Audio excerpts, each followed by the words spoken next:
Physical या फिर जिसको हम ये बोलते हैं कि क्या प्रवृत्ता योनि के बारे में ही अगर हम सोचेंगे तो वैसे करेंगे ना तो उसका निदान पूरा नहीं होता है। तो ये निदान पूरा कभी होगा जब भी हम सार्वजनिक विचार हर एक व्याधि का करेंगे तो ही ये निदान पूरा हो जाता है। तो इसमें लक्षण स्वरूप जो रक्त प्रदर है जिसमें दूसरा सार्वजनिक भी व्याधि कौन सा ना कौन सा रहता है और रक्त प्रदर रहता है, ऐसा अगर रहता है तो क्या क्या करना चाहिए वो हम देखेंगे। इसमें जो पहला हम देखेंगे उसमें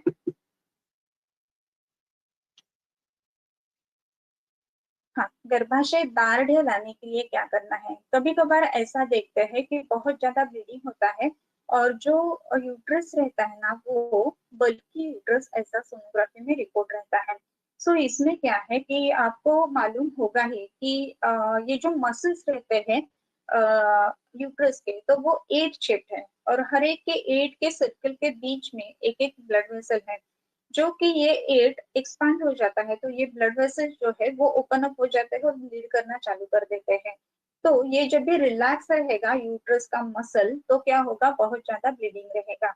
और ये मसल जब भी कॉन्ट्रैक्ट हो जाता है तो ये जो अंदर के एट शेप के बीच में के जो जो भी ब्लड वेसल्स है वो क्लोज हो जाता है स्प्रिंग की तरह और इसी के कारण ब्लीडिंग कम हो जाता है। ये कभी हम देखते हैं कि जस्ट आफ्टर डिलीवरी जब ये यूट्रस फ्लासिड रहता है तो ब्लीडिंग बहुत ज्यादा रहता है, गश ऑफ ब्लड रहता है, राइट। और जैसे ही वो यूट्रस जो है वो कॉन्ट्रैक्शन में चला जाता है तो ब्लीडिंग रुक जाती है, नॉर्मल हो जाती है during just after delivery, right. So ऐसा अगर हम देखते हैं तो यही कारण है कि जब भी यूट्रस बल्कि रहता है तो उसमें दाढ़ नहीं रहता है, मसल उसका बिल्ट नहीं रहता है। उसी के कारण जो है उसको दाढ़ लाने के लिए मांसपाचक और पद्मकाष्ठा ऐसा अगर हम कॉम्बिनेशन यूज करते हैं तो उसका परिणाम बहुत अच्छा दिखता है। मसल जो है वो कॉन्ट्रैक्ट हो जाता है, गर्भाशय का जो बल्कीनेस है वो भी कम आ जाता है और उसी के कारण है कि ये ब्लीडिंग रुक जाती है या फिर कम हो जाती है। उसमें और भी हम देख सकते हैं कि और भी क्या क्या कारण रहते हैं। तो एंडोमेट्रियल थिकनेस बहुत ज्यादा है और ब्लीडिंग हो रहा है, ऐसे पेशेंट्स हम बहुत सारे देख लेते हैं। तो एंडोमेट्रियल थिकनेस ज्यादा है और ब्लीडिंग हो रहा है तो क्या करना है। तो एंडोमेट्रियल थिकनेस जो है ना उसको कम कर देना है। तो इसी के कारण बहुत ज्यादा टाइम ऐसा अगर थिकन्ड एंडोमेट्रियम ऐसा अगर रिपोर्ट है तो उसमें डीएनसी करवाने के लिए बताया जाता है। लेकिन उसे ये जो कर रहे हैं इंस्ट्रूमेंटल उसके जगह हम अगर मेडिसिनल करेंगे तो उसका परिणाम कैसे दिखेगा, तो बहुत अच्छा आता है। तो इसी के कारण इसमें अगर हेवी ब्लीडिंग हो रहा है और थिकन एंडोमेट्रियम है ऐसा अगर है तो उसमें हम लेखनीय गण पेट में लेने के लिए यूज कर सकते हैं। लेखनीय गण जो है वो लेखन करेगा, शरीर में जो जो कुछ भी प्रमाण से बढ़ी हुई चीज है उसका लेखन कर लेता है। तो ये लेखन करने के कारण तो एंडोमेट्रियल थिकनेस कम हो जाती है और ब्लीडिंग जो है वो नॉर्मल आ जाती है। और उसमें भी और भी एक यूज कर सकते हैं, उसमें रक्तपाचक और सहस्त्रपुटी अभ्रक है। सहस्त्रपुटी अभ्रक का बहुत ही अच्छा रोल इसमें दिखता है। इसमें रक्तपाचक क्यों देना है, तो रक्त की विकृति है उसको दूर करना है, इसी के लिए रक्तपाचक देना है। और रक्तपाचक के साथ में सहस्त्रपुटी अभ्रक देते हैं तो ये जो अभ्रक है वो शरीर में जो ये थिकन एंडोमेट्रियम है वो कम करने के लिए मदद करता है और नया अच्छा जो एंडोमेट्रियम है या फिर जिसको हम नवरज बोलते हैं वो अच्छी तरह से बनने के लिए मदद कर रहा है। इसी के कारण लेखनीय गण और रक्तपाचक सहस्त्रपुटी अभ्रक ऐसा हम दे सकते हैं। उसके बाद में जो है वो रक्त पित्त एक बहुत बड़ा व्याधि है कि जिसमें हम ये देखते हैं कि रक्त प्रदर ये सिम्टम दिखता है। इसमें रक्त प्रदर जो है वो अधोग रक्तपित्त जिसको बोला है वैसा भी इसका निदान हो सकता है।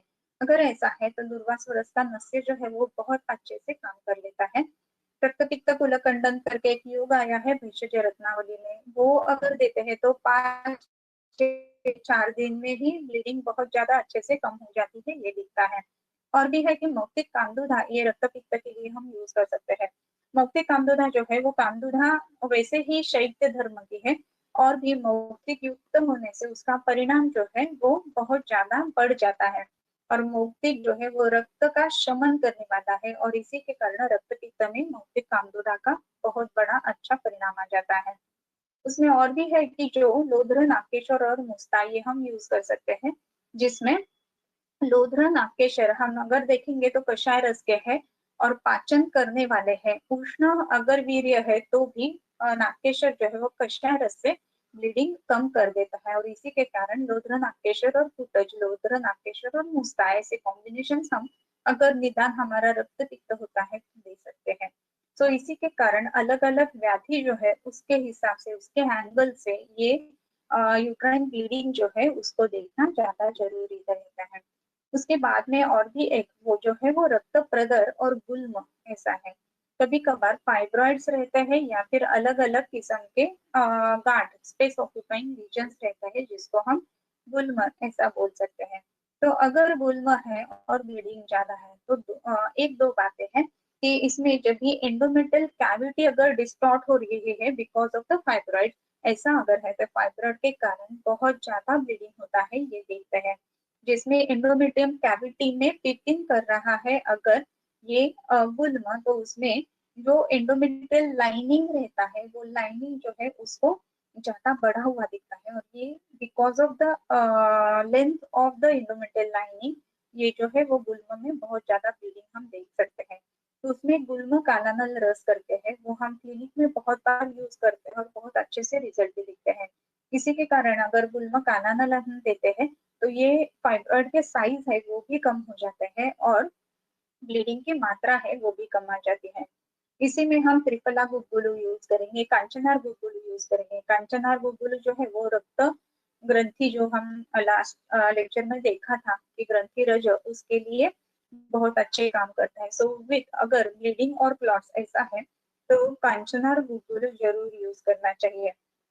और इसमें जब भी नॉर्मल है, पेशेंट की ब्लीड नहीं हो रहा है, दैट टाइम आतसी उपनाह अगर करते हैं तो ये अंदर के फाइब्रॉइड्स या फिर जो स्पेस ऑक्यूपाइंग रीजन है वो उनका पाचन होने में मदद हो जाती है। और इसी के कारण जब भी ब्लीडिंग नहीं है तभी आतसी उपनाह कर लेना, और ब्लीडिंग जब भी है तभी वो उपनाह रोक देना, इसी तरह से हम करते हैं तो ये फाइब्रॉइड बहुत ज्यादा जल्दी कम आ सकते हैं। इसका पाचन होना, सेवन करना उनका बहुत ज्यादा जरूरी रहता है। उसके बाद में और भी एक है कि जिसमें हम रक्त प्रदर और गुल्म ऐसा जो बोले हैं उसमें अतस्य उपनाह कांचनार गुगुल ये तो हम देते हैं, तो उसी में हम अगर मांसपाचक पद्मकाष्ठ जो कुछ भी हमने ये पहले इसमें देखा था वैसे भी मांसपाचक पद्मकाष्ठ यूज करते हैं तो इसका भी परिणाम ये गुल्म और रक्त प्रदर जो भी रहता है तभी बहुत अच्छे से दिखता है। रक्त प्रदर है और प्रमेह है ऐसे भी पेशेंट बहुत सारे मिलते हैं। फिर प्रमेह और रक्त प्रदर इनका क्या संबंध है एक दूसरे से, ये अगर पूछेंगे तो प्रमेह जो है उसमें आयुर्वेद के हिसाब से देखा जाए तो बहुत ज्यादा उसका दूषित संग्रह है, शरीर में क्लेद बहुत ज्यादा बढ़ा हुआ है, आप धातु है वो बिगड़ गई है, और उसी के कारण हम ये देखते हैं कि शरीर में जो ओज है उसका रस भी कषायत्व हो गया है, वात विकृति शरीर में बढ़ जाती है प्रमेह के हिसाब से। और इसी के कारण अगर पेशेंट को प्रमेह है तो बहुत ज्यादा टाइम ऐसा देखा जाता है कि बहुत ज्यादा ब्लीडिंग पेशेंट को रहती है। तो इसमें क्लेद होने के कारण शरीर में जो अवयव है उसमें दार्ढ्य नहीं रहता है, और वो दार्ढ्य उत्पन्न करने के लिए भी हम पद्मकाष्ठ का उपयोग बहुत अच्छे से कर सकते हैं। इसमें जो पित्तज प्रमेह में जो जो काढ़े बताए हैं उसका परिणाम स्वरूप हम उसमें यूज बहुत अच्छे से कर सकते हैं। उसमें उशीर, लोध्र, अर्जुन और चंदन ऐसे पाया है कि पित्तज प्रमेह का काढ़ा करके। सो अगर देखा जाए तो पित्तज प्रमेह भी इससे कम होगा, और उशीर, लोध्र, अर्जुन ये तो कषाय रस के है, तो उस लोध्र अर्जुन ये कषाय रस के है, तो उसमें ब्लीडिंग रोकने के लिए, कम करने के लिए भी वो काम करेंगे। उशीर और चंदन ये शैत्य लाने वाले हैं शरीर में तो वो भी ब्लीडिंग कम करेंगे, और वो ब्लीडिंग खाली कम करेंगे ऐसा नहीं है, तो शरीर में जो प्रमेह है उसकी भी सब प्राप्ति वो दूर करने में मदद करेंगे। वैसे ही पोटोनिम्ब, आमलकी और गुड़ुचि ऐसा और भी एक काढ़ा आया है। अगर हम ये देखते हैं कि पित्तज प्रमेह के कारण में अगर रसदुष्टि है या फिर उसमें पित्तज प्रमेह के कारण क्लेद बढ़ा हुआ है तो इसमें पटोल और नींबा, आमलकी, गुड़ुचि ये हम यूज कर सकते हैं। लोध्र नेत्र वाला अगरु और धातकी पुष्प ऐसा ही है। तो धातकी पुष्प जो है वो भी संधान करने वाला है, हम सबको मालूम ही है। अगर शरीर में जो गर्भाशय के अंदर की कला है वो कला और गर्भाशय उसका संधान करने के लिए ये धातु की पुष्कर काम करता है, और इसी के कारण बहुत ज्यादा shedding of the uterine layer ऐसा नहीं रहता है। तो उसमें हम ये देखते हैं कि ब्लीडिंग भी कम आ जाती है, और पित्त जो प्रमेह है उसकी भी संप्राप्ति उसमें कम आ जाती है।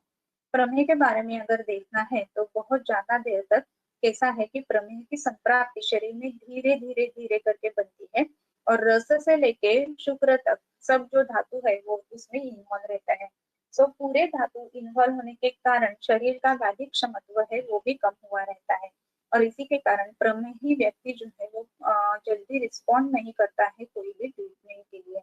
वैसे ही ये भी अगर बहुत ज्यादा ब्लीडिंग हो रहा है और प्रमेह है ऐसा अगर है तो वो जल्दी रिस्पॉन्ड नहीं करता है, वो जल्दी अच्छे से कम नहीं दिखता है, ब्लीडिंग होता कम होता हुआ नहीं हम देखते हैं।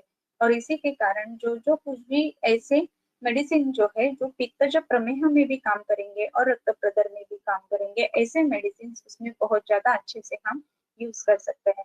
तो प्रमेह और एक बार और भी एक है कि प्रमेह हम जो देखेंगे ना तो उसमें इंसुलिन वगैरह मॉडर्न के साइंस के हिसाब से हम देखेंगे तो हार्मोनल इम्बैलेंस ही है उसमें, जो इंसुलिन ये जो एक हार्मोन है। तो शरीर में जब भी एक हार्मोन डिस्टर्ब हो जाती है, डिस्टॉर्ट हो जाती है, तो उसी के कारण दूसरे हार्मोन के ऊपर भी परिणाम आ जाता है, क्योंकि ये सब लिंक में काम करते हैं, राइट। अगर ये इंसुलिन रेजिस्टेंस वगैरह है, इंसुलिन जो है वो यूज नहीं हो रहा है बराबर, तो उसमें हम ये देखते हैं कि पीसीओएस वगैरह जो केसेस है उसमें भी हम देखते हैं कि ये जो प्रमेह के मेडिसिन रहते हैं वो उसमें यूज किए जाते हैं। तो वैसे ही प्रमेह और गर्भाशय का ब्लीडिंग इसका बहुत ज्यादा एक दूसरे से संबंध है, और इसी के कारण एक ऐसा भी बोला गया है कि जब तक स्त्री को पीरियड्स आते हैं अप टू 50 एज, तो प्रमेह उसको ज्यादा नहीं होता है ऐसा देखा जाता है। तो शरीर के जो दोष हैं वो बाहर निकलने के लिए ये एक उत्तम माध्यम है। तो गर्भाशय और प्रमेह ये दोनों का बहुत ज्यादा संबंध रहता है। इसमें पुनर्भव चिकित्सा करके हम वसंत कुसुमाकर भी यूज कर सकते हैं। अगर वसंत कुसुमाकर हम यूज करते हैं तो क्या होता है, तो उसमें शरीर धातु अच्छे बनने में मदद होती है, रसायन कर्म हो जाता है। तो इसी के कारण रसायन कर्म होने से रस धातु अच्छी बन जाती है। तो रस धातु अच्छी है तो रज भी अच्छा बनेगा, और ब्लीडिंग जो है उसकी मात्रा भी कंट्रोल में रहेगी, ऐसा ये प्रमेह का वक्तव्य हम कर सकते हैं। इसके बाद में जो है महत्वपूर्ण अवयव जिसमें हम ग्रहणी बोलते हैं, मैं आपको एक बात